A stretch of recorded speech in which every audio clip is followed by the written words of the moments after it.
Rugby Championship 2025, the opening 2 rounds have been absolutely cracking. Everybody has a win and everybody has a loss. But one thing has been a bit of a theme, at least for the first 2 rounds of the All Blacks games, is that the backline has not really fired. And that begs the question, do the All Blacks have world-class players in the backline? And no, this is not just an All Blacks fan being salty and whingy after one loss. I'm going to show you stats from the opening 2 rounds of the Rugby Championship, including the game we won.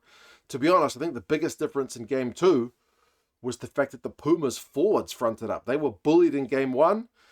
The All Blacks were able to get maul tries and get the scrum going in that game. But when the Pumas forwards fronted up, dominated the possession, they got their backs unleashed, and only some desperate All Blacks defending kind of kept that game within losing bonus point territory. But what is concerning in both games from an All Blacks point of view, in the win and in the loss, the backline just hasn't really fired. I do have some stats to back that up, but you guys can let me know your thoughts.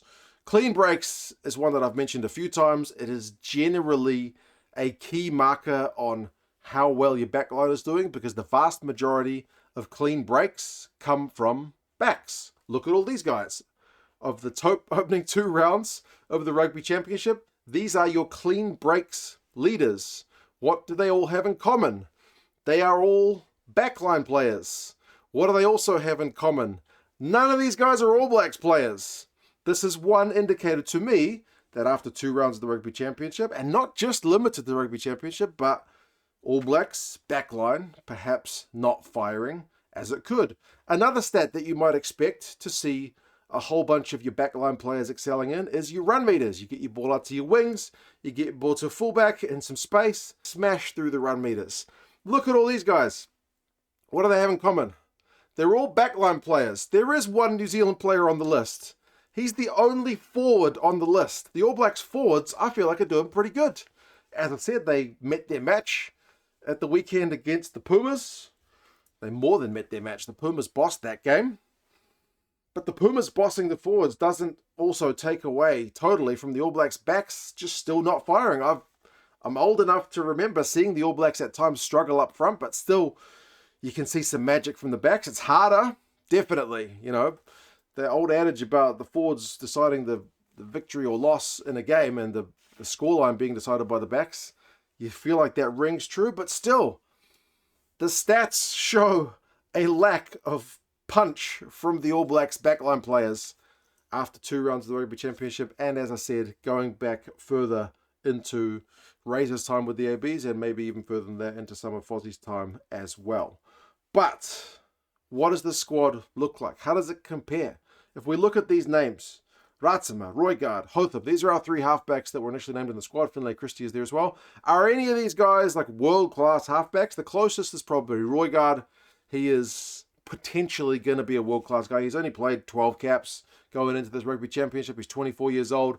We got a lot of excitement about him here in New Zealand. He looks the business. He feels like he's going to be our first choice number 9 for quite some time going forward. Has he reached the heights of like a Dupont or a Gibson Park at this time? No, of course not. Or an Aaron Smith, for that matter. Not yet. But he looks to have bags of potential for still a pretty young man. Our 10s, Beauden and DMAC. Beauden's been double World Player of the Year before, but at 34 years old, he's not the same player he used to be. Father Time catches up with everybody. DMAC has been given his chances. He's never really been able to fully knuckle down and make that kind of number 10 jersey. He's only 30 years old now. And the fact that Razor has been so keen to get Richie Mo'unga back probably highlights a little bit of a lack of faith in our 10s from the coach himself. So I don't think Bodie or DMAC is displacing the likes of a Finn Russell or Andre Pollard or whoever else if you were doing a kind of a player swap between international teams. Midfielders, ALB, Jordie Barrett, Quinn Tupaia, Billy Proctor, and Tava Tavanawa. Again, some of these guys are either coming back into the All Blacks or fairly new All Blacks. ALB and Jordie Barrett are our veterans. Jordie's probably our closest to kind of a world-class player, but he's had so many jersey numbers for the ABs over his time. He's been a fullback, he's been a winger, he's filled in at 10. He's kind of settled it in the 12 jersey at the moment, but form-wise, he's kind of not quite there.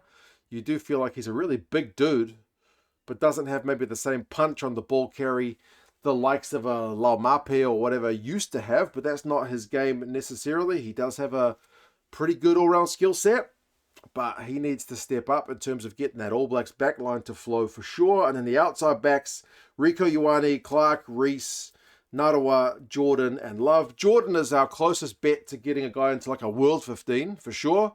He obviously struggled under the high balls against Argentina, but one game does not make him a bad player all of a sudden. That guy is genuinely X-Factor and is at least in the conversation for many people's kind of World 15 or World 23.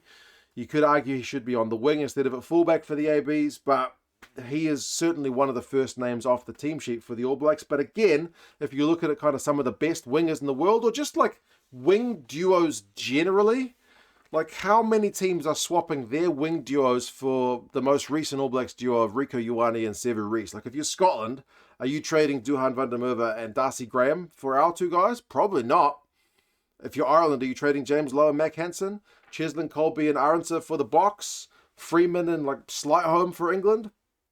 I'm not sure many teams are trading. Louis Bielbiere and Damian Penaud certainly not being traded for the two All Blacks wingers. Even Toole and Jorgensen, the two kind of, again, relatively young and relatively inexperienced guys, have been getting more ball and getting more space than the All Blacks guys have thus far in this Rugby Championship. So the All Blacks have got a bunch of guys with potential. You know, Ruben Love could be a really good player going forward, but yeah, it's a tough one. You obviously can't compare always, and one thing that the All Blacks guys still struggle with, you feel like, is the shadow of the 2015 team still looms pretty large. Like when you're getting compared to like Ma Nonu, Ben Smith, Dan Carter, all these kind of guys, Aaron Smith, it's hard. And it's not fair to compare the 2015 guys because that is an exceptional generation. Like if you're looking at South Africa, it's going to be a really interesting one to see how, once the likes of the Khaleesi's and the Pollards and the Faf de Klerks and all those guys retire, Malcolm Marxes, these kind of guys, how will the next generation stand up? Will they be able to maintain the levels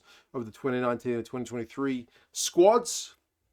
That's going to be one for the test of time to tell. But certainly the All Blacks guys, that shadow still looms pretty large in terms of expectations. Do you think the All Blacks don't have the individual talent? Because sometimes you've seen teams which, man for man, are not the most talented side, but as a cohesive unit can play better than the sum of their parts. And other times, teams which are full of individual brilliant players, they struggle because they don't have that kind of cohesion level. Where do you think the All Blacks are at the moment? Personally, I reckon we've still got a very talented crop of players. I don't think there's that one player swap that is going to make things suddenly fixed. Like there was a lot of chat that once Rieko was moved up to the wing, things would all be hunky-dory. I don't think we've seen that happen. Rieko was an elite left winger a number of years ago, but perhaps not anymore. Maybe he was better in the midfield because it's not been suddenly fixed since he's gone. I do feel like the coaching is not getting the best out of our current crop, but we will have to wait and see. You guys let us know your thoughts. Take care. Subscribe to the channel if you haven't done so already, and I'll talk to you guys again soon. See you later.